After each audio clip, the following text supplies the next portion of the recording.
The gunner's boot found the firing pedal in the dark. Around him, 6 106mm barrels bristled off the turret like the quills of some steel porcupine, each one loaded, each one aimed at a tree line the Marines couldn't see, but knew was full of men. Somewhere behind the vehicle, close, too close, a rifle platoon was dug into the mud of Khe Sanh combat base, watching this strange, top-heavy little machine roll forward with something between hope and dread. They had heard what happened to men who stood behind an Ontos when it fired. They had heard what happened to men who stood in front of it too. Both stories were true. To understand how a 9-ton vehicle nobody wanted became one of the most feared and most lethal machines of the entire war in Vietnam, we have to go back to a secret study that had nothing to do with jungles at all. In 1951, the California Institute of Technology ran a classified assessment for the Pentagon called Project Vista. Its subject was not Southeast Asia, it was Western Europe, and the nightmare scenario every NATO planner lost sleep over: thousands of Soviet tanks pouring across the German plains in a single armored tide. Project Vista's conclusion was blunt. NATO needed a cheap, disposable, massively armed something that could be produced in huge numbers and thrown in front of that tide to blunt it, not a tank. Something faster, lighter, air-transportable, and packed with enough firepower that a platoon of them could trade their own destruction for a column of Soviet armor. Alice Chalmers answered with a squat, ugly little vehicle built on the chassis of the M56 Scorpion. Its turret carried not one gun, but 6 106mm M40 recoilless rifles, 3 to a cradle, bolted to the outside of the hull in a cluster that looked less like a weapon system and more like a mechanical insect. They called it Ontos, Greek for the thing. Nobody could agree whether that was an accident of translation or the only honest name anyone could come up with for something this strange. The U.S. Army tested it, hated it, and walked away. Too thin-skinned, too cramped.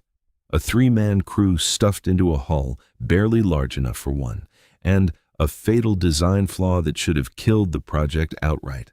None of the 6 rifles could be reloaded from inside the vehicle. Every single time all 6 guns went empty, a crew member had to climb out into the open, under fire, in full view of the enemy, and manually load 9-pound rounds back into tubes mounted on the hull. The Army called that unacceptable. The Marine Corps called it Tuesday.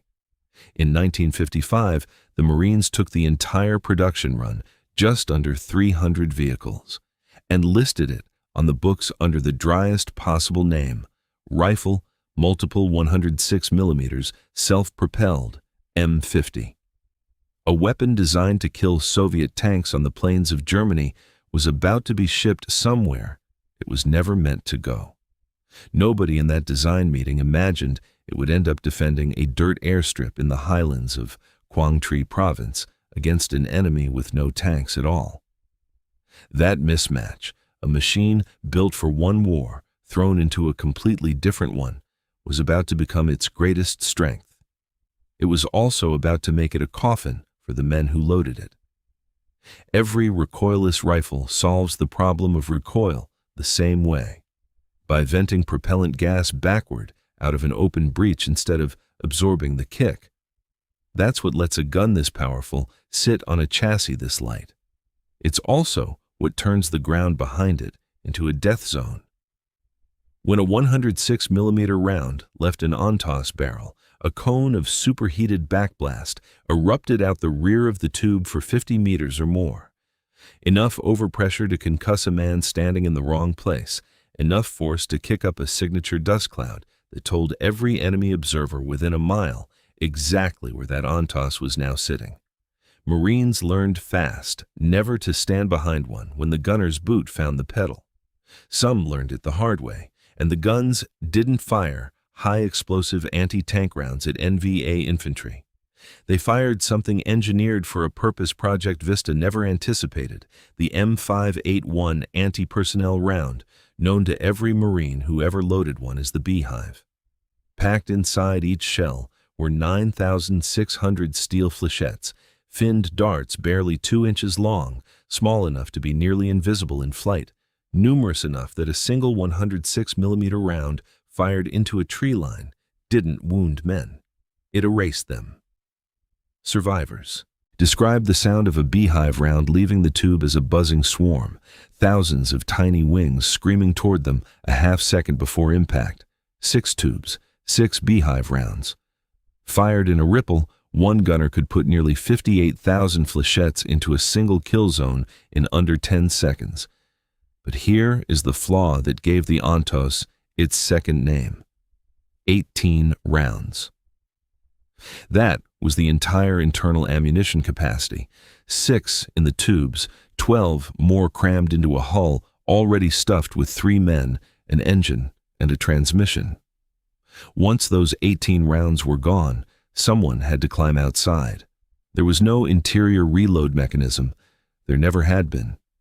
The same fatal flaw the U.S. Army rejected in testing a decade earlier was still there, unsolved, when Marine loaders in Vietnam had to throw open a hatch, drop to the ground, and hand-load 9-pound shells into open breaches, while the enemy that had just been on the receiving end of a beehive volley was still very much alive and shooting back. The loader who dismounted to reload an Ontos in the middle of a firefight had roughly the life expectancy of a man standing in an open door. Marines who served alongside these vehicles began calling it something else, quietly, when officers weren't listening: the Widowmaker. Not because of what it did to the enemy, because of what it demanded from the men who fed it. By late 1967, that flaw was about to be tested against something Project Vista never wargamed at all: a siege. In January 1968, American intelligence began picking up unmistakable signs that 2, then 3, then possibly 4 full North Vietnamese Army divisions were converging on a Marine combat base perched on a plateau near the Laotian border. Khe Sanh sat astride Route 9 in country the NVA needed to control if they wanted to move men and material freely through the northern provinces. And unlike almost anywhere else American forces had fought in Vietnam, there was a real credible threat that NVA armor, Soviet-supplied PT-76 light tanks, might be brought to bear against the base's perimeter. The Ontos, designed a decade and a half earlier to stop exactly that kind of vehicle, was suddenly relevant again in a way nobody had planned.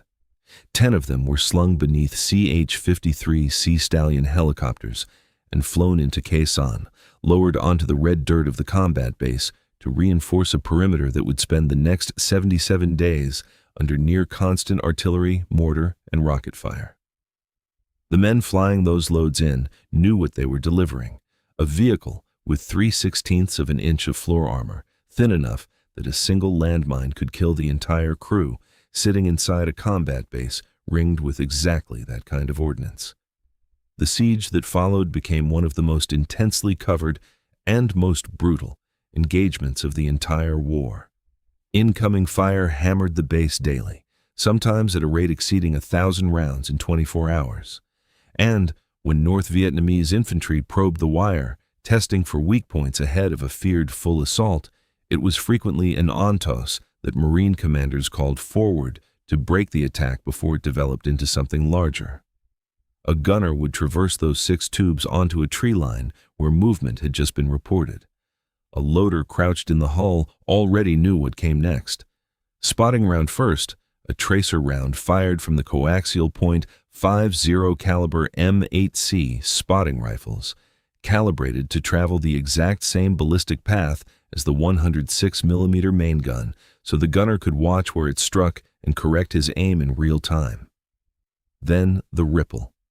Then, if the enemy kept coming, the reload, the part of the job nobody wanted and everybody had to do anyway.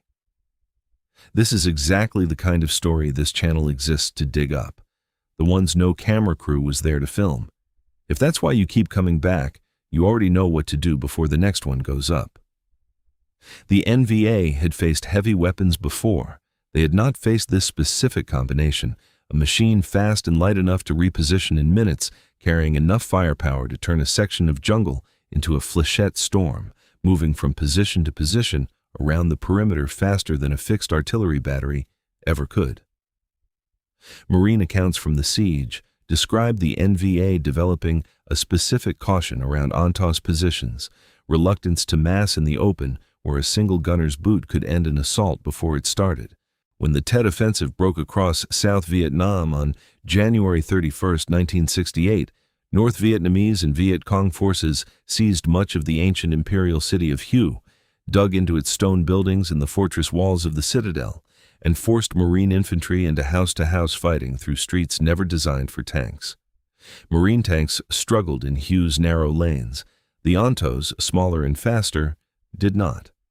Along the south bank of the Perfume River, Lieutenant Colonel Ernest Cheatham, commanding 2nd Battalion, 5th Marines, needed a way to silence flanking fire raking his men from across the water, fire coming from the ancient stone walls of the citadel itself. He walked an Ontos to the riverbank and pointed the gunner at the exact spot on the wall. 2 spotting rounds cracked out first, tracers marking the impact point in small puffs of white smoke. Then the gunner fired a ripple from a pair of 106mm tubes. A section of centuries-old fortification collapsed into the moat below. The fire that had been killing Marines from across the river stopped. It did not resume.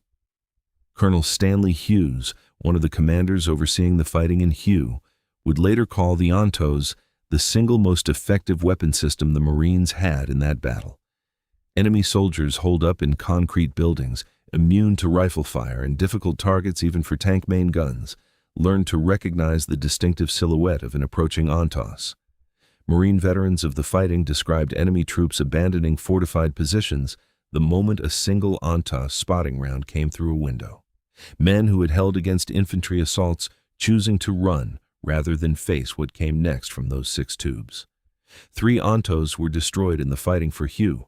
The men crewing them kept climbing out to reload anyway. By the time the siege of Khe Sanh was lifted in early April 1968 and the last pockets of resistance in Hue were cleared weeks later, a vehicle the U.S. Army had rejected as too dangerous, too fragile, and too demanding of its own crew had become one of the most requested pieces of equipment on the battlefield. Marine infantry commanders asked for it by name. North Vietnamese forces, according to multiple first-hand accounts, learned to avoid presenting Ontos gunners with a target at all. It was never supposed to fight in a jungle. It was never supposed to fight in a city.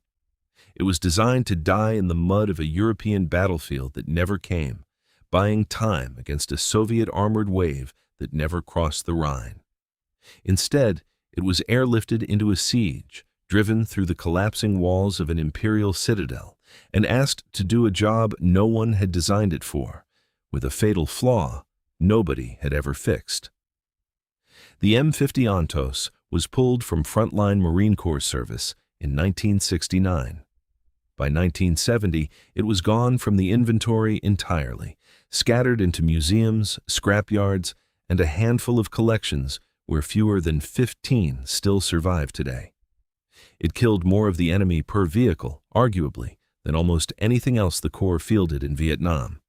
And it demanded, every single time its 18 rounds ran dry, that one of its own crew climb outside and stand exposed in the open to keep it fighting. The men who loaded it gave it the name that stuck long after the war ended. Not Ontos. Widowmaker. A machine that killed for the Marines and sometimes killed them too. And at Khe Sanh, in the mud and incoming fire of a 77-day siege, it did both in the same week.